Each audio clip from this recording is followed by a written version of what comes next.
জলদাপাড়ার দিকে নজর রাখবো, কারণ জলদাপাড়ার খবর দেখাবো। লোকালয়ে গন্ডার, দেখুন লোকালয়ে গন্ডার, জাতীয় উদ্যান থেকে লোকালয়ে গন্ডার এসে পারে, স্বাভাবিকভাবেই আতঙ্ক ছড়িয়ে পড়ে, কারণ লোকালয়ে গন্ডার চলে আসে স্বাভাবিকভাবে একটা আতঙ্ক কাজ করছে।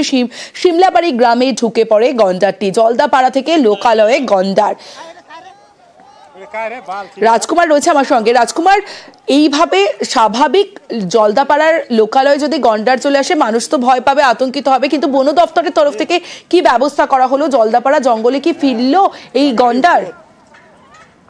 একদমই তমস্তি, দেখো মাত্র 2 ঘন্টার চেষ্টাতেই কিন্তু এই গন্ডারটিকে লোকালয় থেকে ফের জঙ্গলে খেদিয়ে তাড়িয়ে ঢুকিয়ে দিয়েছে বন দপ্তর। এবং এই গন্ডারকে জঙ্গলে ঢোকানোর জন্য কিন্তু 2টো কুনকি হাতিকে ব্যবহার করেছে জলদাপাড়া জাতীয় উদ্যান কর্তৃপক্ষ। শুধু 2টো কুনকি হাতি নয়, কার্যত কিন্তু এর যে করিডোর, যেই করিডোর দিয়ে এই গন্ডারটিকে ঢোকানো হবে সেটাকে কার্যত গ্রিন, একদম পরিষ্কার সাফ রেখে কিন্তু গন্ডারটিকে 2 ঘন্টার প্রচেষ্টায় কিন্তু জঙ্গলে ঢুকিয়ে দেওয়া হয়েছে।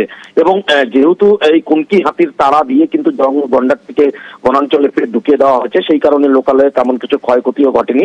তবে এই 7 সকালে কিন্তু গন্ডার বেরিয়ে পড়ায় জলদাপাড়া জাতীয় উদ্যান থেকে লোকালয়ে বেরিয়ে পড়ার কারণে ব্যাপক এলাকায় আতঙ্ক তৈরি হয়েছে। বেশ রাজকুমার।